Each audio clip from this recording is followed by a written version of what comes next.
Yo.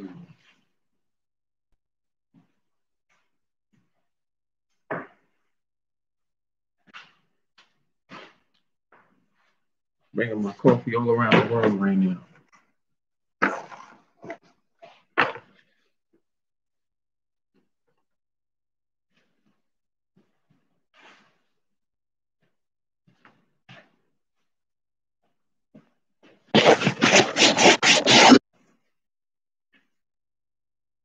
What's up?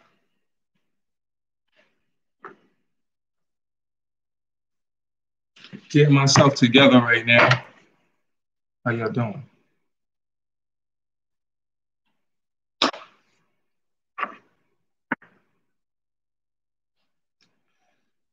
What's up, people? So I had to make sure my Instagram folks also hop on. Good morning. Good afternoon. How y'all doing?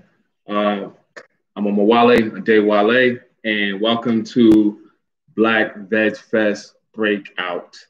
All right. So I'm gonna get ready right now. Let me take this off. I don't want to mess up my hoodie. Okay. All right. So we're doing a couple things today. So right now, I'm gonna make some pancakes while I'm discussing with you Unapologetically Black. All right. So we're gonna get real political, but more we're gonna get real focused on social justice, social change, and I can't wait to get in that conversation. But one of the things that I love the most are pancakes. What's up, y'all? Peace, peace. How y'all doing? So I love pancakes. Many of you probably love pancakes as well. Do let somebody know.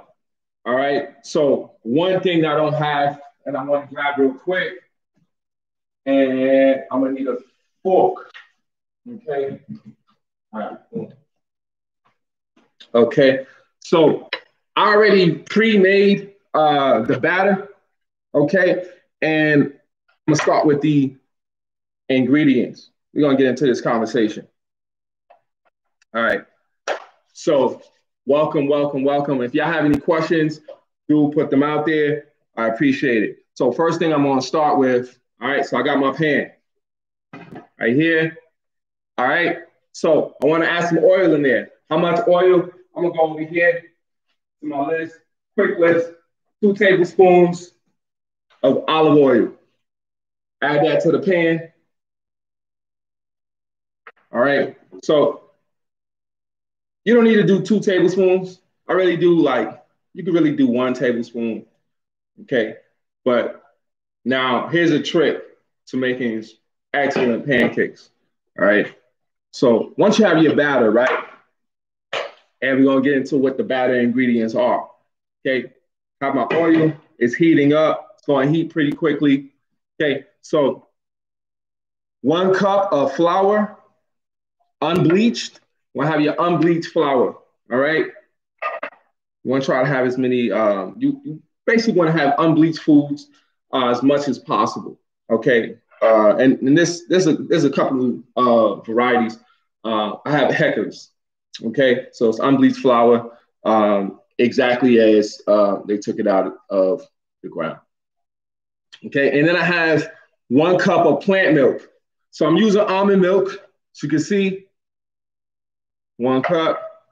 Have my blueberries, okay? And it's just gonna be half a cup of blueberries. Okay, I'm not gonna use all these blueberries, okay?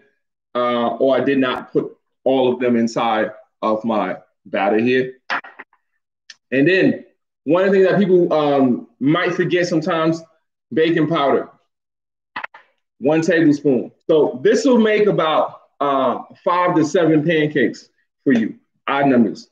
All right, and then I have 2 tablespoons of my plant butter, okay? Now, last thing I have is applesauce. So I don't have applesauce on here right now, all right? But applesauce is a key ingredient, okay? It's an emulsifier, all right? And what that is it's gonna help you blend everything in there. And that's what eggs do very well. Eggs do that very well, but check it out. You don't need to actually put actually living beings that are sentient inside of a bowl and mix. And you can use chia seeds, flax seeds, and of course, applesauce. Also, banana as well.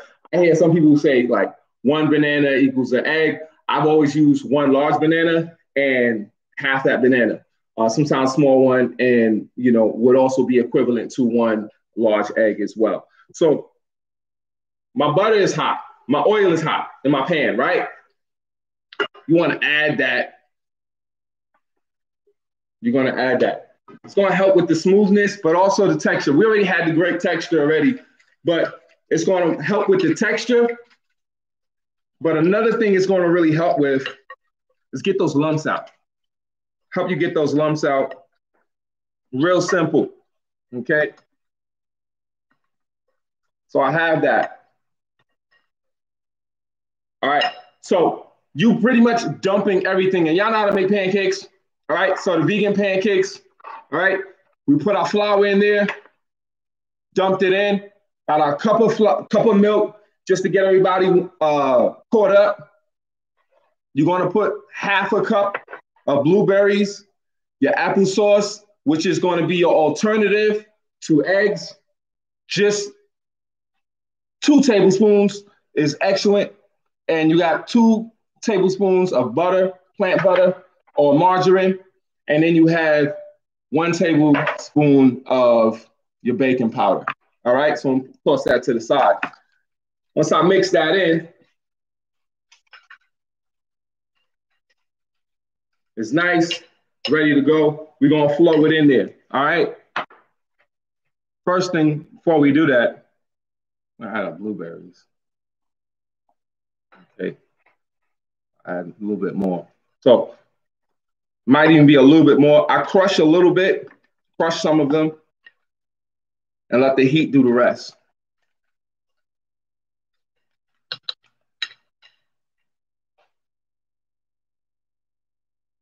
All right, you can't hear it. Nice and sizzling. So that's sizzling.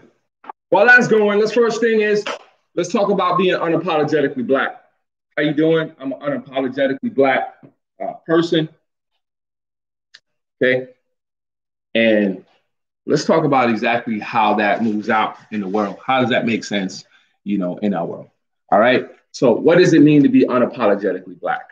Basically, you feel like you want to be free. You want to be transparent. A lot of being Black, being an oppressed person is mental. It's so mental, it's exhausting to a lot of folks in our community, right?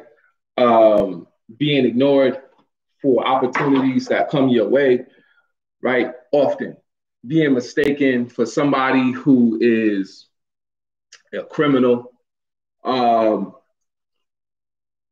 What else? You're not getting that promotion, being treated wrongly or diagnosed incorrectly at the hospital, at the clinic, having to wait, based and feeling so much so like this is the color of your skin. Like there's so many different areas, right? So many different things that are flowing and throughout your life. Like we done moved up to upstate, right, in Sullivan County. And there's so many microaggressions, there's a lot of different microaggressions. So these same microaggressions are also throughout the world, wherever Black people are, right? Especially in those white spaces. Okay, so sometimes it's folks just being outright racist, right? And you don't know, there is, like I said, so many different areas where folks are really just feeling helpless, feeling like somebody is not giving them their full worth, making them feel like that's their full worth.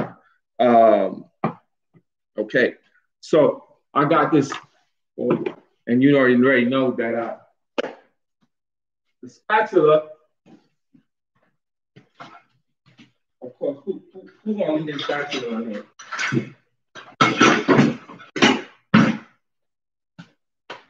Boom. Now, I told you, listen, we doing expert pancakes right here. Y'all see that? All right. So get them nice and brown and let that rock for a bit. So being unapologetically Black in those spaces, you will speak up. So give you an example.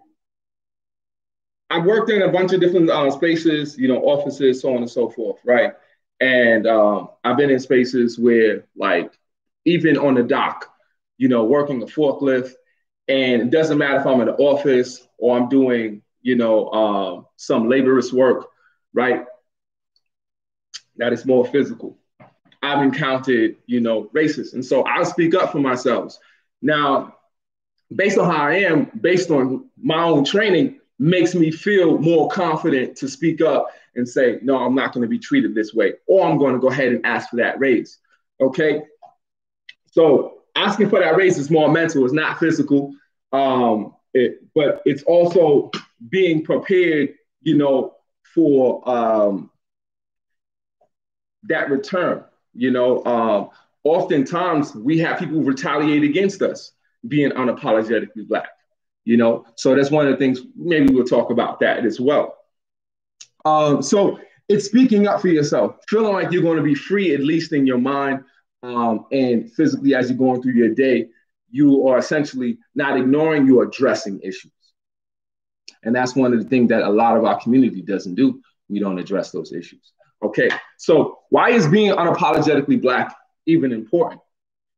It is the impetus that's gotten us to any particular place where, say, Kamala Harris, you know, being the VP.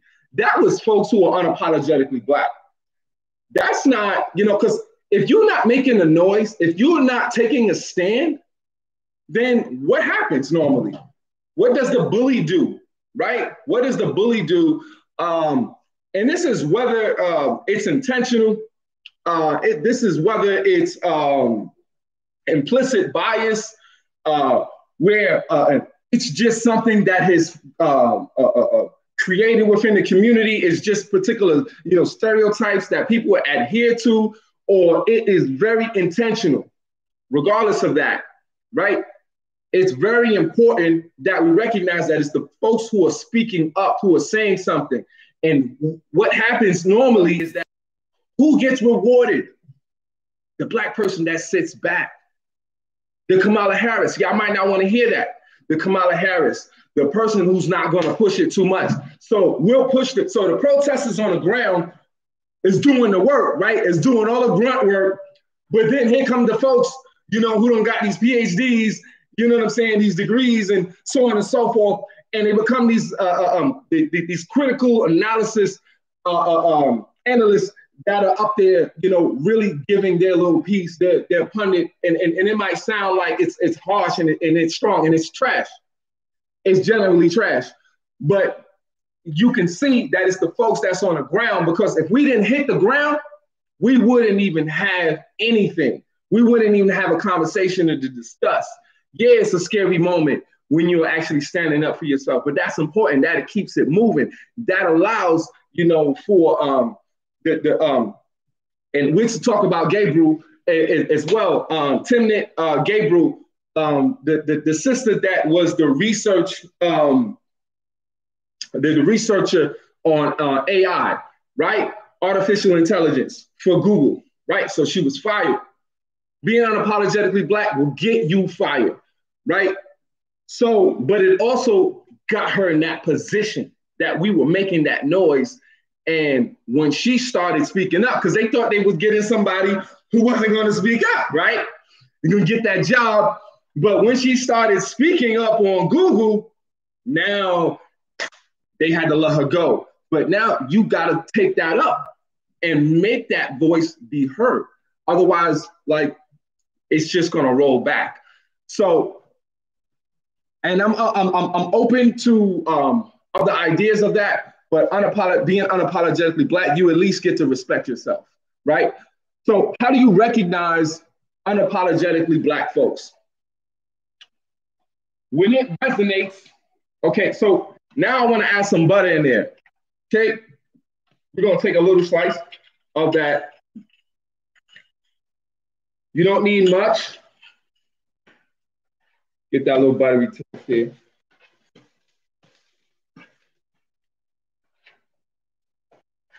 You want to get sued by one of these butter companies saying that plant-based butter is not butter. You know, got to be careful with that. So this is how the pancake ends up coming out. Okay, let me just show y'all. So I don't make a mess. There you go. See that? All right. So I love pancakes. All right. So I'm gonna make another one. Okay. So how do we recognize unapologetically Black folks? When it resonates with your community and it resonates with you, meaning that your interests are taken into consideration. If you see somebody out there speaking about your interests, right? That's going to make you say, oh, wait, hold on a second. I need to hear this person. You know, let me listen to what they're saying. So we have to first be able to recognize that, because sometimes it's Black folks. There are Black folks who do not bring up our interests. They don't bring up our interests. It's the interests are quite backwards. Okay, let's make one more. All right, and it really doesn't go with our interests. And what are our interests? We want to address police brutality. When we talk about defunding the police, what are we talking about? We're saying that the cops can be on the, they don't have to be on every single corner, but they can be addressing crime, right? Okay, they don't have to have these huge M16s. They don't have to have this artillery and these trucks, this SWAT, all of these resources, all of these hours that are really just done to make sure that they contain us in a particular space. They want to contain us in a particular space, and that's what's been happening, right? So we stay up in our community. So when we're in, say, public housing, or we come into, so no, you can notice this, right? So when I say containment, understand what that is, because I understand that people might not be too familiar with that. So containing is like when you try to go in white neighborhoods and you're just walking, they haven't seen you, what happens, right? They stop you to keep you out, contain you out of that community, out of that neighborhood. What happens when you're in your neighborhood? What are you doing? Like, for instance, the projects, right? You go in there, they have where if you have a cousin that lives in housing projects, you could be going to see your grandparents, whatever the case may be. They may stop you and they may say, do you actually, live in here? So even within your own community, it gets contained, right? You get contained. And you have to go back into your community, but then also you're also a criminal in your housing, in public housing. So that's another issue that we have to address, right? So you also notice that people are talking about high incarceration among our community. So therefore, we're talking about how we are perceived, right? Being unapologetically Black, but also how we're seen in our community, how to recognize it. How do we recognize being unapologetically Black? And also, what are we speaking out on? High incarceration, okay, police brutality, police containment within that community. We're talking about going to hospitals and not being seen in enough time. We're talking about school systems where we can't get proper education, the right amount of resources. We're talking about the pipeline, even from the school, right? Leading directly to prison industrial complex. Okay, so it's not just one area. It's not just one area. That's why you got to keep banging. You got to keep making this noise. And I want to talk more about this aspect of veganism, but I want to answer another question. What are the steps to becoming unapologetically Black? The first thing is the very minimum, and I'm not going to put too much on you, is that you got to speak up for yourself. You got to flex that muscle, you got to exercise that muscle. I want to say that differently because flex has a different connotation to it. But we want to exercise that muscle of speaking out for ourselves. Maybe we can't do it all the time, but the very beginning, at least, when you see folks that are unapologetically Black, that's an ally. That's somebody that you can speak to, right? That's a resource. Okay. But that's also that's a community, that's community allegiance right there. Okay. So we want folks to approach us to learn, but also if you feel like you can't add anything to the situation, then don't say anything in that is different than folks who are unapologetically Black. They're speaking for your own interests. Understand that, okay? So number 5, how should other POC and white allies receive folks being unapologetically Black? How should they receive? Well, first, POC, we got to have a relationship. So we talking about, building with Chicanos and Mexican movement. We understanding other folks' right? So we talk about immigrants' rights, right? We respecting other folks' human right. So when it comes to immigrant rights, we understand that nobody is illegal. That's very key. That we understand that, because if we are pushing back this particular beast, right, you have to recognize who your friends are, who are your allies, and understand other people's position as well. That it's not just, it's not just that Black folks are oppressed, and it's not just and it's different levels of who's oppressed within the Black community.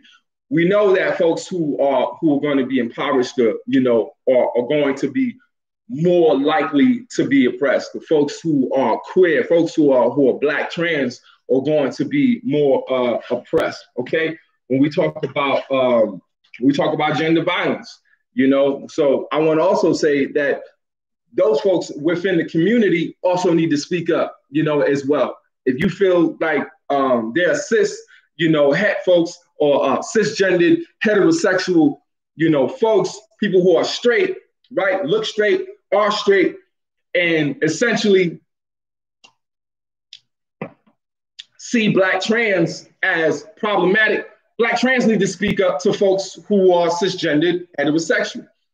You got to speak that up. Same thing, Black women, speak up, and within our community. So, and it's important for Black men, myself included, that we wrestle with these issues, right? That we listen, and because, listen, exercise that muscle where you are understanding, you're having conversation, and you're also recognizing that you could possibly be wrong. Use that muscle, exercise that muscle as much as possible. So what should folks be doing? If folks are POC or people of color, then you recognize what Black folks are going through the world. You're recognizing the history that we've laid within this country. There's been a huge amount, of progress, right? But still, we're so far away. But if we had not gone through this particular process, other folks of color may even have it a lot worse within this particular country, right? We talk about the Civil Rights Act, right? 1964, Civil Rights Act. So we know that was on our shoulders, right? However, at the very same time, everybody benefited. Everybody benefited. When you look at that legislation, that is speaking to no one being able to be discriminated against, okay? Same thing with the Voting Rights Act of 65. Okay, so we are making these particular strides for everyone. So when you push back, so understand that, and you push back, and so white women also have benefited from that process as well. So understand that, and so those should be quick to be allies and recognize that. And what does our community need? We need resources. We definitely need information. We need information that we normally do not have the access to. Like, we don't know exactly what's going on. We don't know what's going on in the White House. Even right now, this is a great example. We're talking about half of the folks in this country essentially voted for this racist. So that should send shockwaves to our community, and it should say that white folks who find themselves as being allies should speak up, in defense, of us, right? And so that's why the Black VegFest, we created 7 points of allyship for the white vegan community in defense of Black lives. Okay, so hashtag 7 points of allyship. You can find more information on how you can pledge to that if you are white on blackvegfest.org.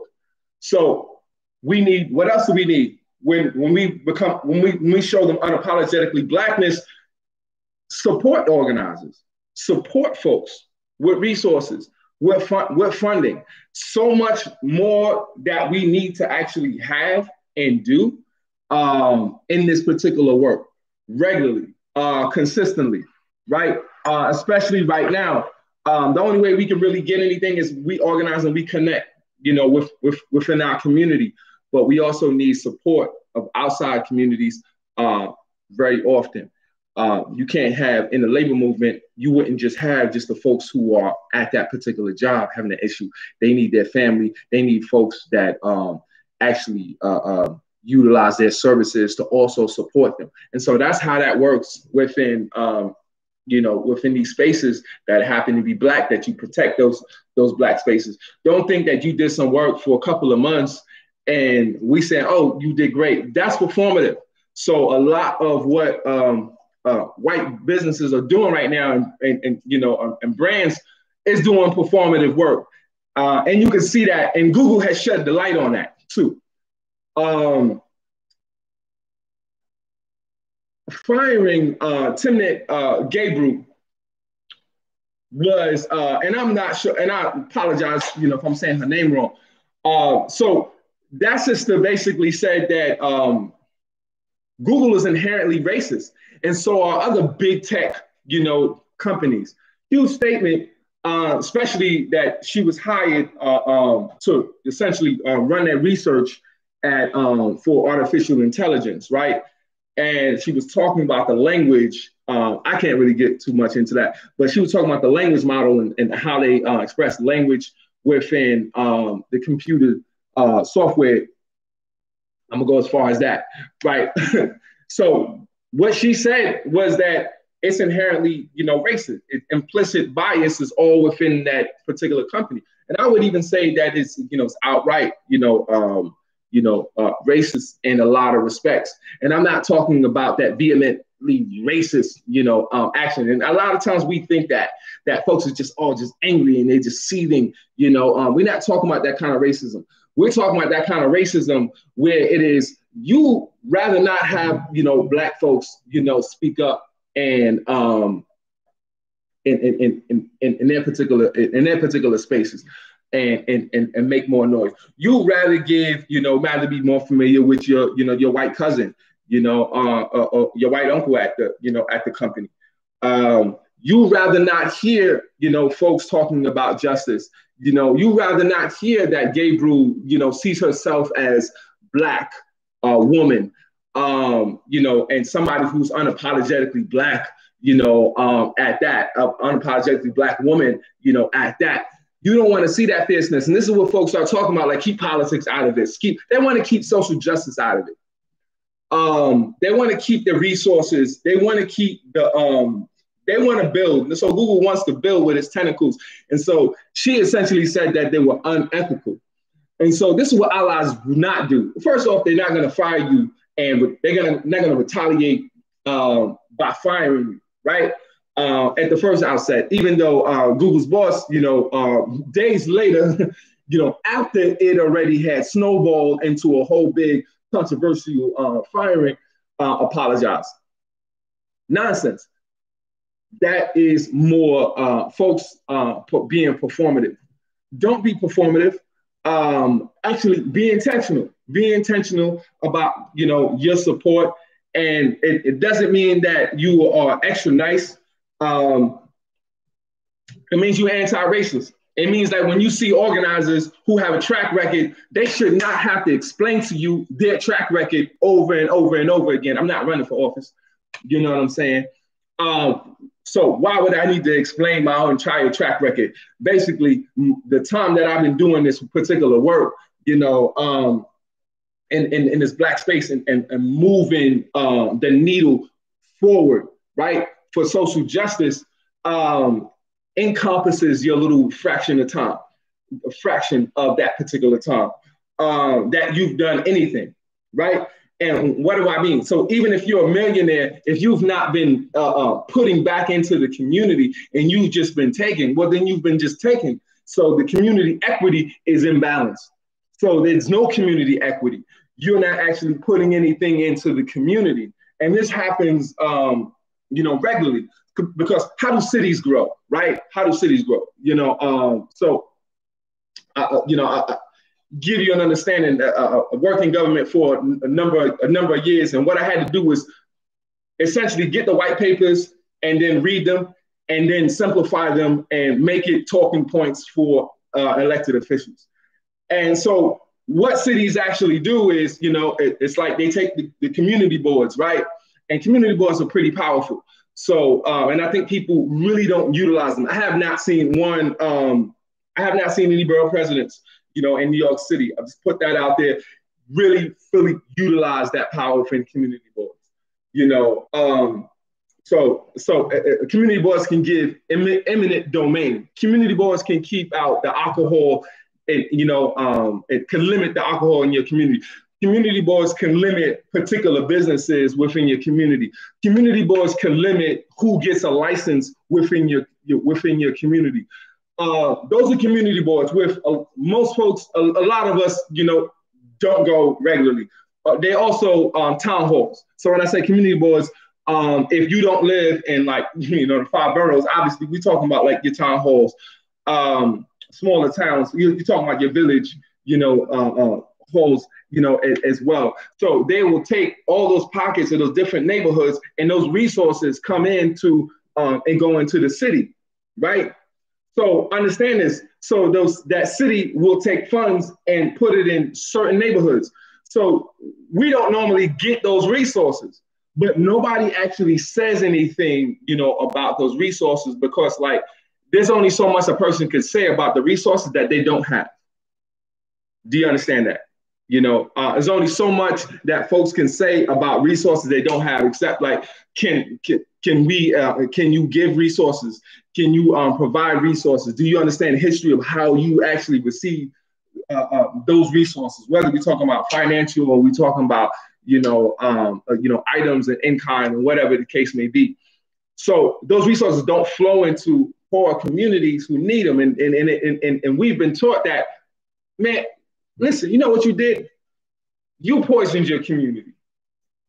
They'll tell you that you poisoned your community, and they'll point to you, and you'll go ahead and say, "Oh yeah, I did urinate in the hallway, or I did put some trash out, and I did do this." If you notice and you go outside of your neighborhood, there's a lot of spaces, right, where We'll take the Upper West Side, right? We'll take a space that is pretty much well off. So there's a lot of funding, but you'll find shit on the street, on the sidewalk. However, because they have resources and because they're getting respect, they will also have these bags up there, where you could use the bag and you could take the shit off the block, You could pick up, you could scoop it up. That's just a soft example. But they will also renovate. They will also renovate particular communities, and they will choose to pick which community they renovate. And so they start to renovate, though, when you talk about gentrification. Gentrification is just cleaning it up. And the idea of cleaning it up is that they say that it is white folks. When white folks come in, they clean up your community. You understand? However, that is not the case. That is dollars that clean up that community. And they take that initiative to take those, they take those dollars and they will clean that community up only when they feel like white folks are coming in the community. But they've told you and they've made you believe that it is you that dirty the community because you didn't buy the lot that's empty, but you didn't get the grant. You couldn't even get the funding. You couldn't get the loan to even invest in that. How many of y'all want loans? If you ask Black folks how many got loans and got plans, everybody hands will go up. But how many of you actually can have the access? How many of you have the access to actually receive that loan, right? So what allies should do in that particular space is actually say, well, you know what? My hand up. I'm going to go beyond the call. They don't go beyond the call. They don't go beyond the call. They want us to go on beyond the call. What's an example of going beyond the call? No problem. So I've gotten fired at jobs trying to make sure that, hey, let's go get a raise. You know what I'm saying? Let's go ahead. That's going beyond the call. Speaking up, at a hospital, somebody speaking up on a pulpit and talking about what the issues are, that is going beyond the call. Taking your last dollars, feeling like, okay, even saying in your own company, your own organization, maybe we can share these resources. That's going beyond the call. Maybe I can go ahead and I can listen to these folks and meet them at all of their particular needs. Meet these unapologetically Black folks at their particular needs. Meet these unapologetically BIPOC communities at their needs. Folks who are unapologetically Black. A lot of them are organizers. I'm an organizer. So when you support organizers, you literally support the community. You support the building and the resources and the needs. How does that work? So one of the things that we're trying to do here on the space, on our land, is really build community with folks. We want to go ahead, we want to grow our food. We want to grow our food, and we want to make sure that folks can have this at free, low cost. Free or local, depending on exactly the resources that we have, depending on what financial situations that folks are in, but we want to build cooperatives. Folks who are not building cooperatives, they become millionaires, they multimillionaires, they don't give back. That's community inequity, where you're not sharing back in the community that grow you. Okay, when you build up, you share that, right? And there's a very short list of folks who will go ahead and do that work. And that also means that you have to stand up for folks. And I'm not saying that it's easy. So I want to go on to our next piece. Now, so let's talk about what it's not. Unapologetically Black is not. It's not simply just dragging white folks. I ain't come to drag y'all. I came to talk to y'all, be transparent with you, tell you what. However, it don't exclude dragging folks. It don't exclude it. All right. So, but it's not just talking as well, because a lot of times, like, I want to have the hard conversation. But if I drag somebody, man, I ain't even have the hard conversation. The conversation is not going to be had. And a lot of people get away with that, doing whatever they're doing. So if we call out particular organizations and brand, well, I'm gonna give you an opportunity to speak your mind, because how does that work? What kind of sense does that make? If we call that, so that's how we find out exactly who we're working with, right? What do I mean? So how are we working with this administration, this president? I can't even bear to say his name. All right, so 45, right? How do we understand that? You listen to what he's saying, and we say, well, we know damn well he's racist. You know what I mean? I ain't got to keep listening. I mean, I done heard a bunch of examples. We got a mountain list.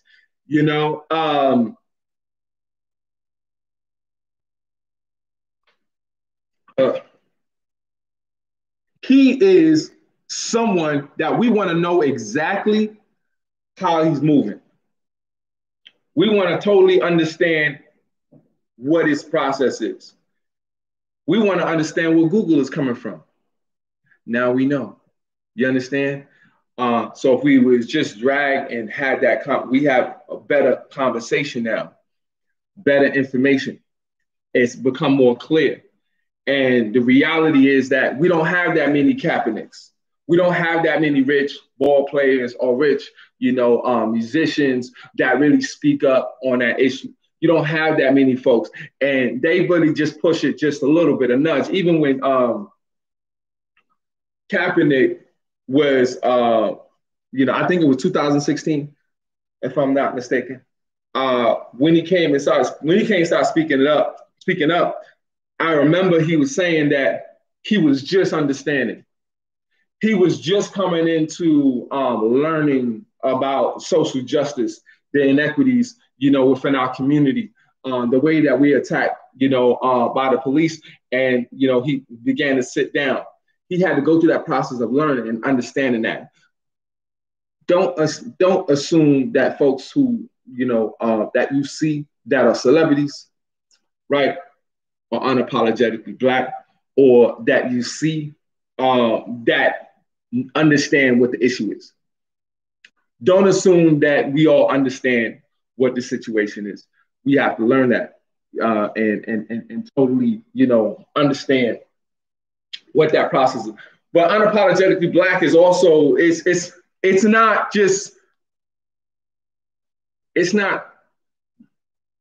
sharing. It's not being a person who doesn't share. It's also not totally just exclusively this Buy Black movement. And a couple words on the Buy Black movement is that I'm gonna give you an example, and it'll give you some understanding of when I talk about when I say I'm not so much of a huge proponent of the Buy Black movement. So the Buy Black movement, you know what I mean? A lot of y'all just want me to buy y'all shit. I get you. You want me to buy your stuff. I'm with you on that. I will buy your stuff, over anyone else, because I do want to make sure I do understand your history. I do understand our history, as a people that, we have to build our own financial situation. We have to build some financial stability. And that do come from, and that will stem from individuals. A lot of times, but we need to talk about cohorts. We need to talk about groups, building cooperatives. So that's what I want. You know what I'm saying? Not just buy Black men because you do. Like, why am I buying your stuff? You know what I'm saying? Like you say. So here's the thing: it's like when you say buy Black, you try to politicize it, but really you capitalize it. You know what I'm saying? You capitalize on that. You become a capitalist in a real sense. You know what I'm saying? Like, yeah, we need to support you, in terms of having your resources. But let me explain further. Give an example. So when Black VegFest came out, it was pretty clear that we wanted to be unhidden. We wanted to unhide Black folks who are vegan. Okay. So we wanted to unhide folks who are, thank you, I appreciate y'all. We wanted to unhide these Black people who happen to be vegan, who happen to want to be vegan, but really could not. Understand that. People who were vegan and Black, and people who wanted to be vegan. And they also happen to be Black. So when Black VegFest came out, I said, hey, our goal was we can address, animal welfare very simply by bringing up the issues, right, that affect our community, and at the very same time, making sure that there's some particular parallel that we talk about what is injustice. Injustice is not just what's happening to me. Injustice is something that is infected in the community in such a magnificent and incredible, crazy way. It's a phenomenon that if we don't do anything, we keep it there. If we do something and we push that injustice, we even, we exacerbate that situation. But if we push against that that injustice to create more justice, then that's the goal that we would want to push into, right? That's what we want to focus on. We want to focus on folks not having to hide that that they're Black, not feel like you shouldn't be proud, because it's also about you being proud to be Black. When we talk about being unapologetically Black, like, be proud and feel beautiful. Don't feel like you need to have Nikes on, brother, for you to get respect. You know what I'm saying? That you need to have a European cut suit, bro, so you can get respect. Like, sis, like, you don't need to have, blonde hair. You don't need to, like, change your entire appearance. Like, I'm gonna bang on it being Black. You might even look beautiful. However you choose to do that, but you take away that culture that makes us who we are. Imagine if everybody came out there and did all this, made ourselves up totally, just so we can get. I don't want to get with no community that don't want to support my culture. Why would I do that? That's at the heart of being unapologetically Black. Feeling like I wake up and I love myself. I don't have no regrets. I wake up and I feel like I don't have no regrets out here. I'm loving myself. That is the quintessential feeling of being unapologetically Black. Like, I know I handled that well. You know what I'm saying? So, and that need to be done every single time. That need to be done on a consistent basis. And you speaking up for yourself. You speak up for yourself, regardless if this is a social justice issue, regardless if you feel like you're discriminated against. You speak up for yourself. It's only right. No one else. And so at the very same time, we speaking up for animals. We speak up for animals because, well, you don't understand them. You don't understand that they're sentient. They don't want to actually be in there. Who said that fish want to actually get fried up? Want to get grilled? I'm living out here in flesh. You know what I'm saying? Strong as hell. I don't need red meat. I don't need the white meat. So it's understanding justice from a position, of who you are. And of course, I'm talking and I'm centering, Black folk, on this. But there is it's an intersection, of working with, of understanding animals and their injustice. There's an intersection working with the white worker. There's an intersection of working with other people of color, folks who are indigenous folks, Mexicans, Native Americans, folks who feel like you still talking about, Mexicans being also tied to the prison industrial complex, as well. So they totally understand that, and even more so with this administration being hated the entire time. So that we need to be talking about that, and uncovering, that reality. When you unapologetically Black, you automatically understand, through intersectionality of understanding, like, you have these different, issues within your own community. It's likely that other folks may have similar issues within your community. So there's an overlapping when we talk about intersectionality, especially talking about vegan intersectionality. So we automatically understand that animals are included in that. So when we talk about vegan intersectionality, we automatically thinking about the ethics of treating animals the way they should be treated, and not as something that they entertain us, not as something that even make you just feel good. Not as something, definitely not as something that you eat or you wear. And so we be conscious about that. And so I've had folks over the years asking me questions about what does that mean to be unapologetically Black, you know, and especially as it relates to being vegan, you know.